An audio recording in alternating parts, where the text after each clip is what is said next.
What's up, gang? Welcome back for another episode of Always Sunny as we've passed the halfway mark of season 14, and I would not mind if the gang went to some other sort of theme park or event location this episode, because it's always enjoyable just seeing them out interacting with the public, because that's when I feel like their weirdness and their issues are just extra magnified when put next to normal people. But I'm sure I'll enjoy whatever they do with this episode, whatever location they choose, and so hopefully you enjoy watching along with me for it. If you do, definitely consider leaving a thumbs up, helps the video out, and of course you can check out the full-length reactions on Patreon, link for that in the description below. But without further ado, let's get into episode 6. I suppose it should start at the end. My end, that is.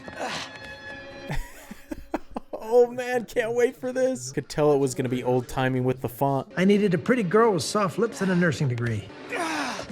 So, how does an honest man end up spilling his guts on a dive bar floor? Dude, I love the camera angles and stuff. Don't ask me, pal. I'm just the janitor.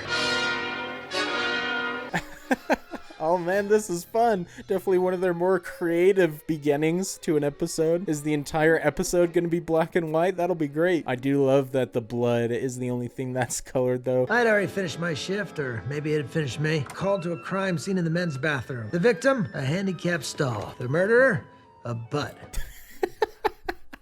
Oh, that line delivery was hilarious. Such a freaking dumb line of dialogue. I got a job for you. Not interested. Well, I ain't asking. Somebody spilled, and I don't mean to the feds. Oh, this is awesome. Dennis has never looked so good. Being it stretch, I set him off the clock. Oh, you want it the hard way, huh? Says he won't do it. We got a tough guy, eh? I love they always find a way to keep their personalities alive. Charlie's still sniffing glue. Don't worry. 5 minutes, he'll be up and chasing his tail again. You're gonna mop that floor, Charlie? You see the bar's been rented out tomorrow. Bigwig, deep pockets.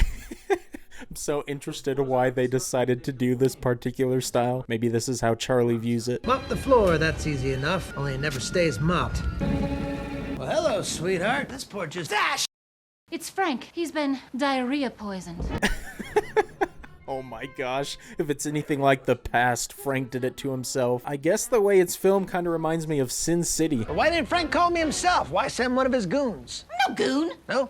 No. I'm a knockout blonde with a body that would make a statue blush. I get more of a goon vibe from it. This is amazing, no matter what the context is. Poor Dee getting flamed. She broke character there for a second. You and the other goons play patty cake with my kidneys. God damn it, I'm not I'll buy you a new set of rags. Well, that's all you had to say. Let me get my hat.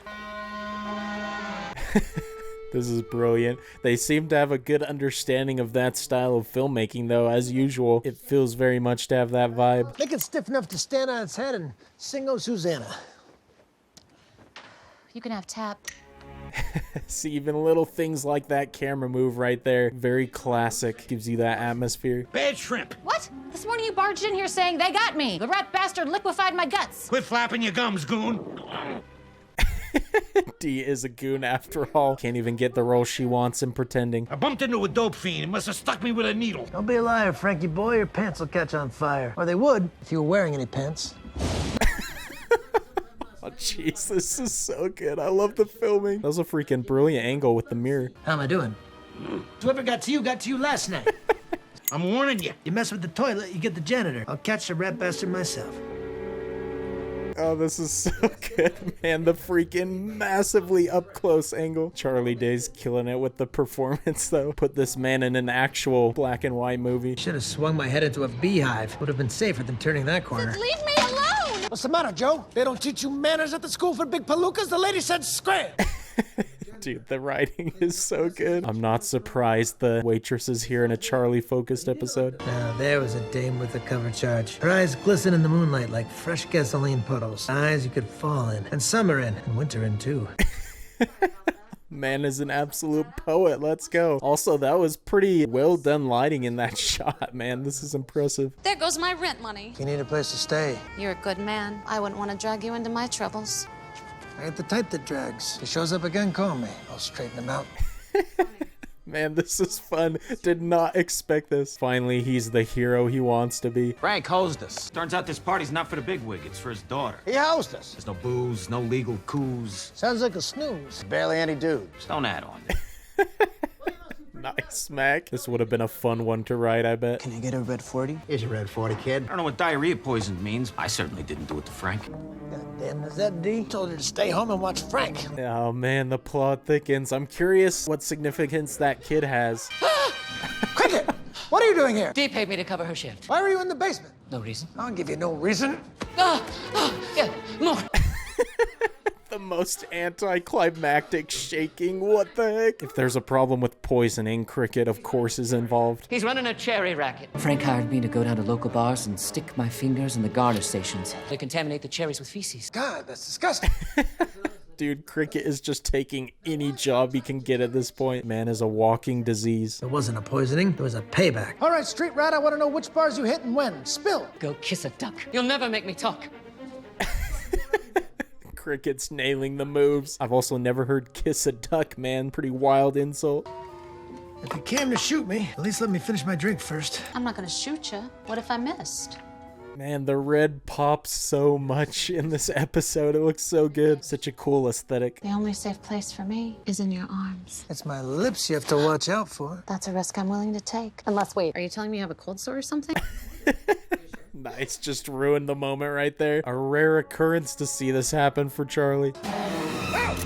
God damn it. Why are you smiling? When I'm trying to look sexy. You're supposed to be dead. I can be dead and sexy.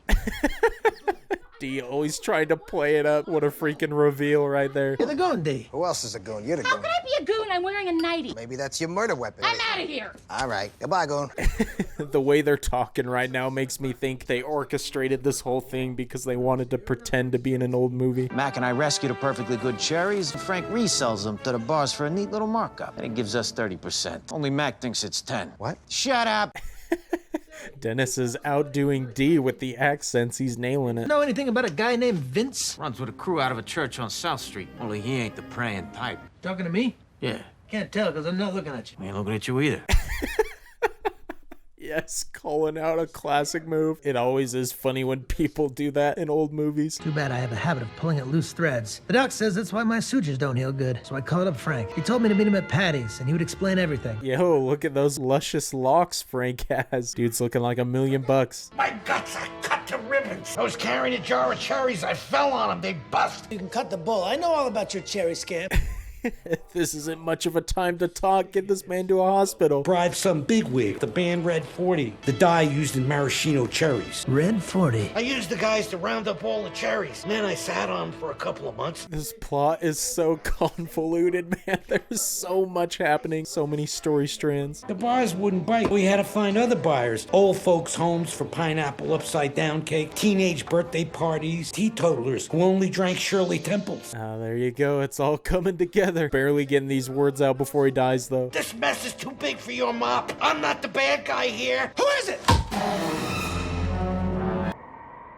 Oh, we're not actually gonna see right now. Dang, keeping us in suspense. Where is she? Where's who? The girl. She's a jewel. She belongs in a crown. You belong in bracelets. You're trying to provoke me. Oh, that's how you know he's the main villain right there. The lighting is pretty menacing on him. I'll take you to the girl. But first, let me fix a drink. You seem like a smart cookie. I think you do well in our organization. You should join us. Is it gonna be that freaking easy to kill him? No way. Sounds like a gas. What is that? The janitor's helper. Luckily, I'm immune. Built up a healthy tolerance over the years. Or unhealthy.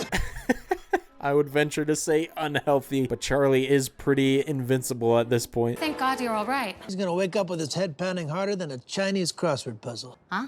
That one wasn't clear? No. All right, I'm running out of them, you know. Trying his best with the dialogue. Curious how this is gonna wrap up. Why didn't you tell me about Frank's cherry racket? I don't know what you're talking about. You connected him with Vince. Well, Oh no, I'm worried that Charlie ate it. I feel like maybe she's a traitor. you idiot. I didn't tell you because it's my cherry racket. They had turned into a slam-bang booze for the ages. Oh gosh, man. The classic third act twist. Charlie doesn't deserve this. Fish and Charlie, are you still eating that pie? I poisoned it. You good? That's what I'm telling you. Oh, yeah. You know what? There's a lot of threads going around. Oh man, so brilliant. Charlie kills me. How can you refuse a good pie though? I'm with him there. Last bite. And Oh my carry God. on. What about Frank? I poisoned Frank too. he figured out what I was up to. This is great. Charlie, like before, though, is probably immune to dying by this, too. But why poison me? We were getting too close, or maybe I was. Either way, I'm leaving town tonight, and, well, I can't have you following me. I love getting to see everybody act in a more dramatic role for this, just showing their acting chops. She's doing a great job. I knew it was only a matter of time before you tried to poison me, too. So that's why that shot I took wasn't vodka. It was bleach. The universal poison antidote. No, it's not. Oh, this is brilliant. There's too many twists and turns to keep your head around, man. It's so complicated. You're right. Here come the cherries. I called the cops to take you downtown. The gig's up, you ugly dame.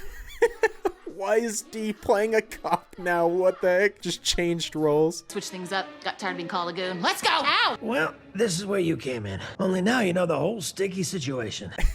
I mean, I know the whole situation, I guess, but I'm still confused. Not really, but it has been very entertaining. I'm about to my brains all over this floor. Don't worry, I'll mop twice. I always do.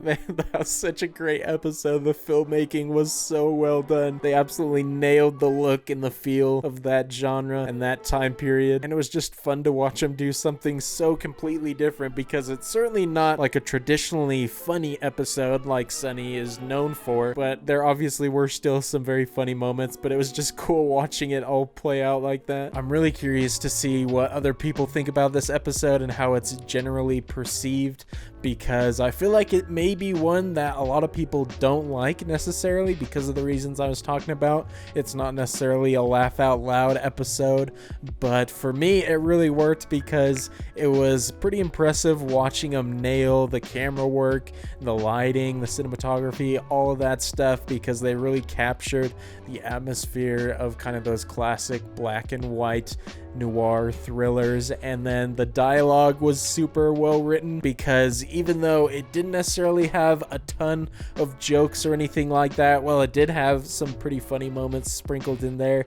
Just the way that they travel back in time to that era with the language they use, but it was also very poetic and very sing-songy almost, which I appreciated. It was kind of cool to listen to. And then the costuming, everything from a production standpoint, I thought was super well done. And so maybe that's why I loved it in particular, because that stuff really interests me and fascinates me. And I think episodes and movies and stuff are a lot better when that stuff is good. And that was the case here. And while I'm not super well versed in that era of films and TV shows and stuff, I definitely appreciated the kind of commentaries they gave on tropes or character actions or things from those type of content. And so overall, I thought it was a really fun kind of bottle episode, just separate from the rest of the show pretty much.